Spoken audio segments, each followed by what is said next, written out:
جس کو وہ enemy کہتے ہیں, جس کو وہ hostile forces کہتے ہیں, ان کی نظر میں پریکٹیکلی ہر مسلمان گروپ ان کی نظر میں دہشت گرد اور دشمن ہے.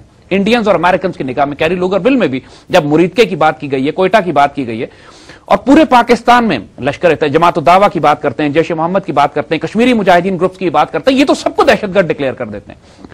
تو یہاں پر ہمیں کیٹیگوریکلی ڈیفائن کرنا پڑے گا کہ دہشت گرد کون ہے, مجاہد کون ہے, اینٹی پاکستان کون ہے, پرو پاکستان کون ہے.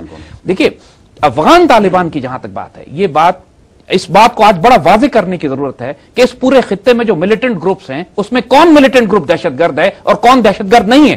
آرمی کو اب ساؤتھ وزیرستان میں جانے سے پہلے ڈیسائسولی یہ فیصلہ کرنا ہے کہ ہم اپنی policies, national security policies, external security اور انٹرنل سیکیورٹی پالیسیز کو امریکن ڈیفینیشن پہ نہ بنائیں, اپنی ڈیفینیشنز بلڈ کریں.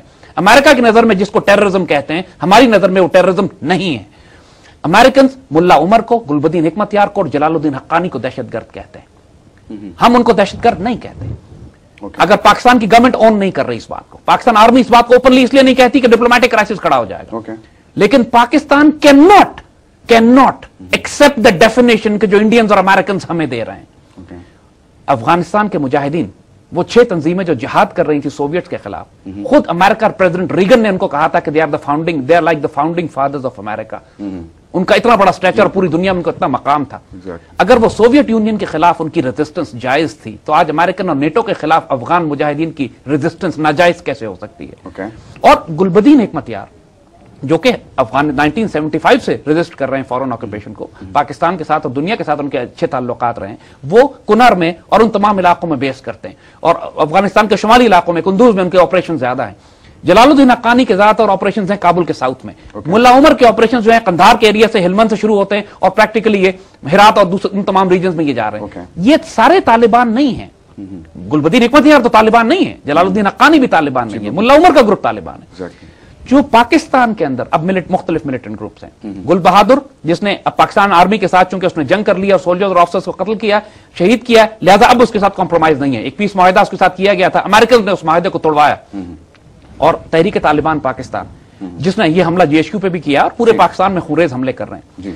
اس کے ساتھ ساتھ اور گروپ جو پاکستان میں ہیں, جو ایک زمانے میں ملیٹنٹ گروپس ہوا کرتے تھے, لیکن جب سے ان پہ پابندی لگی تو انہوں نے اپنی ملیٹنسی ختم کر دی اور اس کے بعد وہ ویلفیئر ایکٹیویٹیز میں آ گئے. جماعت الدعوہ کی بات کریں, ایون جو زلزلہ آیا تو سب سے زیادہ افیکٹو, ایون امریکنز نے ایکنالج کیا کہ زلزلے میں سب سے زیادہ کام کرنے والے جماعت الدعوہ کے لوگ ہیں. اور جماعت الدعوہ کا ایک مرکز مریدکے میں جو آلموسٹ بند پڑا ہوا ہے, وہ کوئی دہشت گردی کا اڈا نہیں ہے. کوئی سدن پنجاب میں دہشت گردوں کے ایلیمنٹس اور بیسز نہیں ہے کہ جو بات کی جا رہی ہے کہ اب سدن پنجاب پہ حملے کیے جائیں.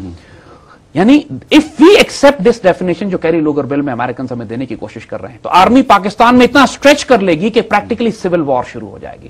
ہم کو فوکس کرنا ہے اس گروپ کے خلاف جو پاکستان کے قلب پر حملے کر رہا ہے, اور وہ تحریک طالبان پاکستان جنوبی وزیرستان ایک پاکٹ رہ گئی ہے. لیکن اس پر حملے کرنے سے پہلے اب جو اسٹریٹجی ہم بلڈ کریں گے, وہ اسٹریٹجی ہمیں یہ آفیشیل لیول پر بلڈ کرنی چاہیے کہ پاکستان افغان طالبان سے بات کرے گا, جلال الدین حقانی سے بات کرے گا, گلبدین حکمت یار سے بات کرے گا, اور ان کو بھی آن بورڈ لے کر آئے گا کہ جو ایلیمنٹس پاکستان کے خلاف دہشت گردی کر رہے ہیں, ان کو نیوٹرلائز کرنے میں پاکستان کی مدد کریں. اگر امریکن سنسیئر ہیں, امریکن یہ سمجھتے ہیں کہ پاکستان دہشت گردی سے ڈیسٹیبلائز ہو رہا ہے اور جنرلی یہ چاہتے ہیں کہ پاکستان میں امن ہو, تو سب سے پہلے ٹارگٹ تحریک طالبان پاکستان کو کرنا ہے. اور پاکستان کے لیے نہ گلبدین حکمت یار تھریٹ ہے, نہ جلال الدین حقانی تھریٹ ہے, نہ ملا عمر. افغانستان میں تو خود امریکنز ان سے باتیں کر رہے ہیں, انگیج کر رہے ہیں, نیگوشیٹ کر رہے ہیں, ڈائلاگ کر رہے ہیں, پیس ڈیلز کر رہے ہیں.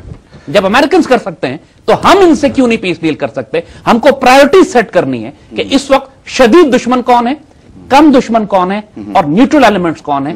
ہم نے پرائیورٹائز کیے بغیر اگر ساؤتھ وزیرستان میں گئے تو ہمیں نقصانات زیادہ ہوں گے. اور دوسری طرف وہی بات کہ اگر ہم پشت سے ان کی سپلائی لائنز جو انڈینز اندر بھیج رہے ہیں پاکستان میں, اگر ہم اس سپلائی لائن کو بند نہ کر سکے, اگر ہم ساؤتھ وزیرستان پہ بومنگ کریں گے تو ہم کو 20 کلومیٹر پیچھے جا کے ہمارے F-16 کو پکتیکا پہ, گردیز پہ اور اس ساؤتھ وزیرستان کے ان بیسز پہ یہ بوم کرنا چاہیے جہاں انڈین کور آف انجینئرز کی بٹالینز بیٹھی ہوئی سپلائی کر رہی ہیں اکوپمنٹ اور ویپنز. اگر ان کے ڈرون اندر آ سکتے ہیں تو ہم بھی افغانستان جا کے بوم کر سکتے ہیں. اس انوائرمنٹ کو, اس بڑی اسٹریٹجی کو بلڈ کیے بغیر ساؤتھ وزیرستان میں جانے سے پاکستانی فوج کو اور قوم کو نقصان ہوگا. سر اس وقت میں آپ کو 1 منٹ کے لیے انٹرپٹ کروں گا کیونکہ اس وقت ہمیں ایک بریکنگ نیوز اس وقت اناؤنس کرنی ہے کہ ایئر فورس جو ہے, پاکستان ایئر فورس, ناظرین, انہوں نے ساؤتھ وزستان میں حملے جو ہے وہ فضائی حملے